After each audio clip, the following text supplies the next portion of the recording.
Hi, and welcome back. I'm here today with Amy Motroni of Genius Mom Hacks, and she's going to tell us about her mom journey and what she has going on. Well, hello. Thank you for having me. Hi, everyone. I am Amy, and I am the founder of Genius Mom Hacks. I am not only a mom of four with twins in a very short age gap of 3 years, but I am also a certified life coach. And I'm also a new published author. I just wrote a book called Genius Mom Hacks, and it became a #1 bestseller on Amazon last week when I launched it. And today I want to just talk about my journey and how I got to where I am today. And it started about 8 years ago. My oldest one was 2, and my second one was a newborn on my hip. And I was putting away folded towels in the laundry room. And I had taken them from the laundry room and I was putting them away in the linen closet in my hallway when they fell to the ground, unraveled right in front of me. And I literally collapsed to the ground and started crying. And it just felt very overwhelming. I was frustrated and angry. All that work just wasted. And sitting there, just kind of in a pity party for myself, just feeling the weight of motherhood with 2 young children, just trying to get a simple task done. And in that moment, I felt really called to look up, and I had finally clear eyes to see my home. And I looked around and I just saw piles of dishes in the sink and mail on the counters and shoes at the entryway and toys scattered everywhere, laundry on the couch, last night's meal still not put away. And in that moment, I felt very justified, right? I'm a new mom. I have young kids, babies and toddlers. And this is a very normal experience. But for whatever reason, I was just given a moment of clarity. It was almost like a light bulb had gone off. And I realized my stress, which at that point I was blaming on my kids and on my husband. Side note, my husband was building the career ladder and I was at home supporting him. And so he was gone a lot, not only with a long commute to his job was taking him about 10 hours a day. And so I was home by myself, often with 2 children. And so felt very justified in that moment that my home felt chaotic and messy. But I realized it wasn't my kids, it wasn't my husband, it was my home that was causing my stress. And I would love to tell you that I went on and just immediately started making changes that transformed my whole home, but really turned into a journey of realizing a lot of things that didn't work before I realized what did work. And that's why 8 years later, I have now a platform where I share all of my tips and my hacks, my tools of what have helped me over the years. And the book that I just released, Genius Mom Hacks, is a condensed version of all of those things. And one of the foundational things that helped me, which is really what my platform is built on, is effective routines. So first I went through ruthless decluttering. I went through extreme organization with very pretty Pinterest containers and baskets, thinking that would help. And then I also went on the frenzy of making really long to-do lists. And while all of those have their own time and place for being really effective, what really took me from drowning to feeling like I was thriving in motherhood was effective routines. So you're probably like, what's effective routines? And so the Cliff Notes version is it's little daily things that you do that over time become automatic. And why this is so important in motherhood is because we all know of the invisible mental load, right? We constantly have all of these things spinning in our head, um, overwhelming us, weighing us down, the forever to-do list in our home. So if you can take those things that are in your head, constantly spinning, or on a list, constantly building, and create a routine where they automatically get done with very minimal effort, no reminding needed, then that helps you out greatly in motherhood. It frees up so much mental space, so much capacity, and it eliminates your stress because your stress is caused by the constant overwhelm of your thoughts and your to-do list. And motherhood is just a streaming, never-ending to-do list.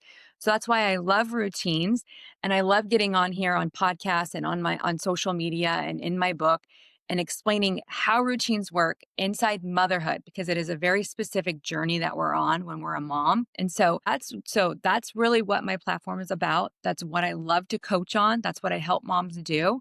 There's other things, other hacks that I call them, like productivity tools. Race the clock is a big one that I talk about. And so these are all my hacks that I help coach moms in creating a home that feels less chaotic. I love Race the Clock. Kids Yeah. love Race the Clock. That's the only way that I could get my kids to actually clean their room when they were little was turning on the clock and being like, "Okay, we've got 15 minutes. How fast can you clean your room?" But I can clean my room faster than you can clean your room. Yeah. They're such great tools, gamifying. So, what you just explained is taking a tool and then creating a game because kids respond in forms of games and want things to feel fun. So, those are definitely hacks that I share, or turning on music. Yeah. Tell me what your routine is. That's a great question. So, a lot of times people ask me that, and they also ask me what is my favorite routine.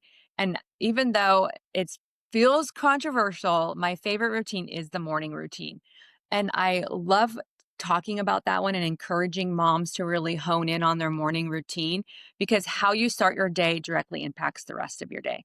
And we know that for a child, right? That's where that saying, he woke up on the wrong side of the bed, literally came from. It's when you wake up frazzled. It's when you wake up feeling like you're already behind and the day hasn't begun. Or when you just wake up feeling like you're in a bad mood. Well, what helps like get in front of that is having a really good established morning routine. And some people feel like, well, I can't have a morning routine because I have kids at home. So the other way to kind of get in front of that is wake up 10 minutes or 15 minutes before them. And there are going to be seasons that are going to be harder. And I'm not telling you to go sleep deprived for those 10 or 15 minutes. If you have a newborn, 3 months and under, and they're still doing that every 2 to 3 hour wake up, well, then you're going to prioritize sleep. And maybe that's not the season to get yourself a game changing, effective morning routine. But luckily, that season is not forever lasting. As we all know, children grow and they grow very quickly. So before you know it, you'll be in a season where you can hone in on your morning routine.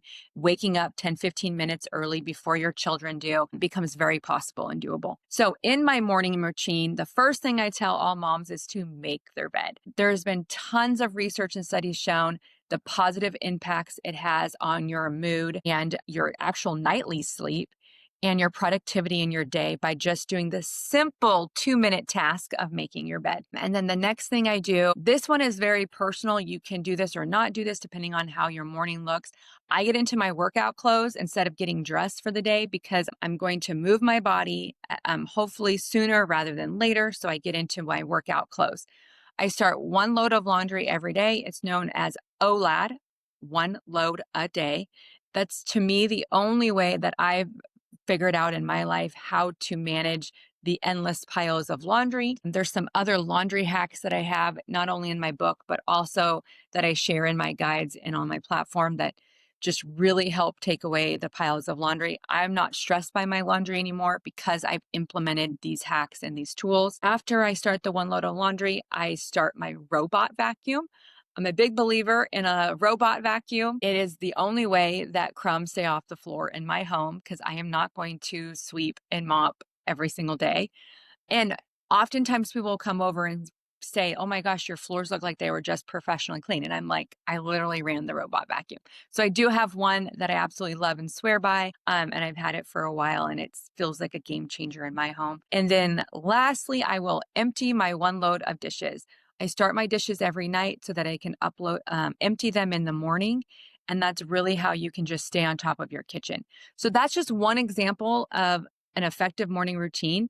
And what I love the most about routines is that they are personal to you. So just because I do those 5 things every morning doesn't mean you have to have a successful day for you. You get to look at your life and decide what are some things that would move the needle the most for me, and then, pair them up with either a morning routine or an evening routine um, to make your day run more smoothly and feel less stressful. Oh my gosh, the dishes. I have the same routine in the evening time. I wanna make sure that my kitchen is back to baseline, so the dishes get done every night and the dishwasher gets run, rinse and repeat. Such a game changer too. We lived in a smaller house up until 2020, and so about 5 years ago, we remodeled a whole kitchen in the house that we're in now, and I want it to be, like, pristine and pretty, and so I started this routine, and I wasn't even doing it intentionally. It wasn't like this aha moment, like, "Oh, I need to do the dishes every night." I just did, and I've just kept doing it ever since, and it's nice to wake up with no dishes in the sink, right? It's amazing. Like, I'll start my coffee in my bedroom, but at some point I'll meander out to the family room and the sun is coming up and it just really sets the mood, right? Versus waking up to yesterday's mess, that's just got to Yeah. be discouraging and so frustrating. So yes, I agree. Even if it's not a full dishwasher, my dishwasher has the ability to wash a half load. So, I mean, I have 6 people in my family. We're rarely washing half loads. We fill that dishwasher up every night. Yes, so do we. And I just replaced my dishes, and I purposely only bought enough dishes that go in the dishwasher, and then we have an extra set if we have extra people over, but those set of dishes is enough for the family for the whole day, and then it just goes in the dishwasher at night, so just so that I don't pile my dishes up in the sink and leave them there. I tell families who that with kids, get them their own color and their own dishes, and that's what they use all day long versus continuously getting the same dishes out over and over again. We have 4 kids, they all have their own color. It's a microwavable safe plate, bowl, and cup. And that's what they use throughout the day. Yeah, it's really nice not to have a sink full of dishes. I used to follow the Fly Lady. Have you ever heard of her? It is so funny you said that because I've had people in my DMs ask me, is your content an off take of the Fly Lady? And I'm like, I don't know who this Fly Lady is. So I finally looked her up and I was like, I mean, I didn't watch enough or follow her enough to really understand. I mean, it sounds like she talks about routines. So I had to finally like, go out there and say, like, no, you guys, these are all my own thing. I didn't even know about this person. She makes sure she has a clean sink at night before she goes to bed, and she makes her bed in the morning. She lays her clothes out for the day before she goes to bed at night, and she says getting dressed in the morning, even if you're not going anywhere, makes you Yes. feel good about yourself, right? Yep. And one of her things was, if I don't wanna do dishes at night, I just put them under the sink, so I still have a clean sink at night. Oh, like put the like the Like, cabinet. he puts them in a dish drainer or something and shoves them under the sink, so the sink is still clean in the morning when she wakes up if she's too tired to do them at night, and then she does them in the morning. So giving yourself grace, I think, too, knowing that sometimes the routines might not happen, and that's okay. Yes. And that's a great segue into my most said comments are progress over perfection. I share often. In fact, I just shared today in my stories that not every room in my entire house is always clean because that's not realistic. There's 6 people living in this home.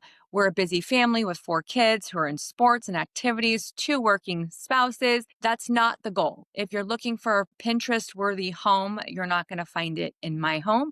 You're going to find a very beautiful home that you can tell children live here, that functions very easily, that's easy to clean. And that's what I tell moms your goal should be. The goal should be an easy to clean home. Like, I love that I don't spend more than 20 minutes a day on my home. I have the few things I do in the morning, the few things I do in the evening. And then I have a Sunday reset routine that really sets me up for success for the week. And that's pretty much what I spend my time bulk of my time managing my home. Could I spend more time and make it more perfect? Absolutely. But at the end of the day, I just want someone to feel like they could stop by unannounced and I'm not embarrassed. That literally is my baseline. And so, will I be embarrassed that my drop area looks like 4 children were there this morning as they headed out to school? No. No, it won't be. Were my pillows fluffed this morning and everything looked great with my throw blanket on my couch?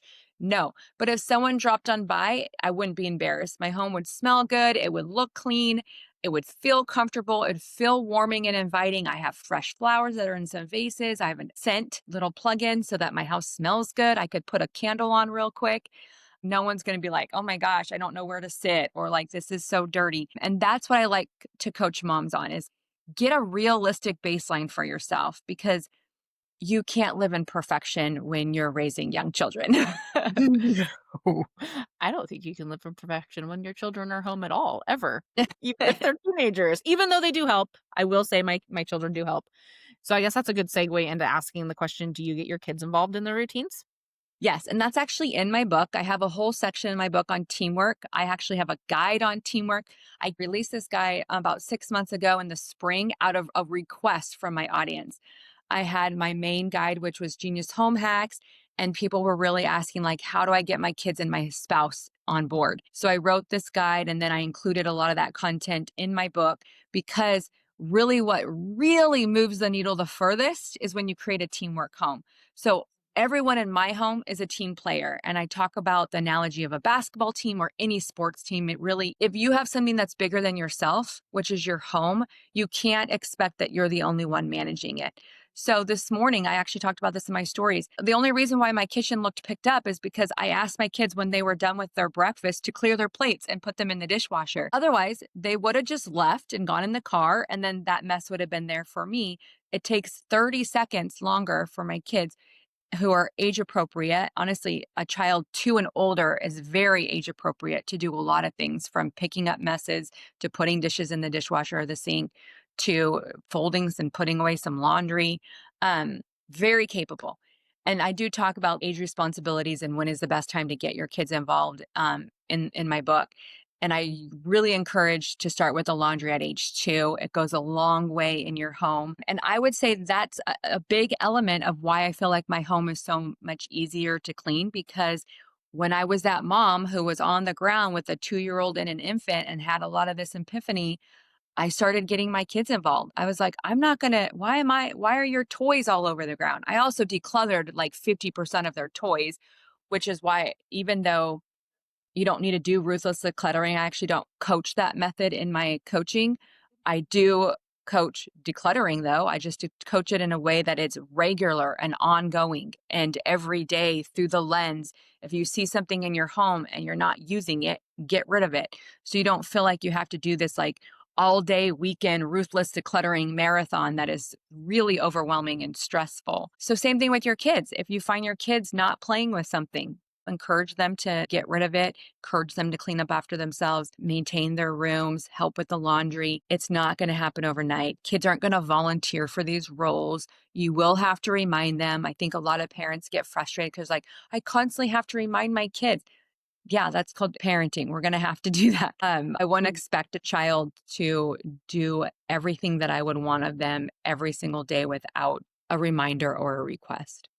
Yeah, my kids have, their daily things that I want them to do routinely, and then they have their weekly things, and one of the things is taking the trash out. Yep. Every Tuesday night, I have to say, "Hey, guys, trash is Yep. coming tomorrow," and, they're 15 and 17, so if you're trying to get your 5-year-old or 6-year-old to do something, just know you're gonna have to remind them. One thing I don't have to remind them about anymore, though, is their laundry. They are on their own routines for their own laundry because they've been doing their laundry since they were 6, the Yeah, that's whole task from start to finish. So you're right, they can definitely get them involved early, and we started it too. They would help sort the socks, like, next to mom, like, find the color that matches the sock, like, that's where it started, and then so on and so forth, and here we are at 15 and 17, and they do their own laundry, and I don't even have to think about it. and they probably want to because at that point they're very particular about their clothes and, Mhm. they want certain things washed by certain days and have certain outfits that they care about more. And I love that. All my kids started at 6 years old with owning their home, all their laundry from washing to moving to the dryer to putting away. We do the laundry weekly day week of the day, the little cubes where they'll put their outfits Monday through Sunday. They get their outfits all picked out so they don't have to worry or stress about, 7 o'clock on school morning, what you're going to wear. It's already all picked out for the week. So that's a fun little hack if you have battles in the morning about trying to find socks or their favorite shirt. On Sunday, my kids have to have all their laundry done by Sunday, and then they have to have them all picked out and ready to go for the week. So it's just one less thing that we have to manage in the morning. Honestly, now that my oldest is 11, I'm less on him because I mean, they're not really wearing outfits. They're just putting a shirt and a shorts together. Girls, maybe I would care more about. My girl, I probably will have more of like, no, you need to have your outfits picked out because they care way more. But boys, it's literally what's clean and it doesn't match. Nor do they care.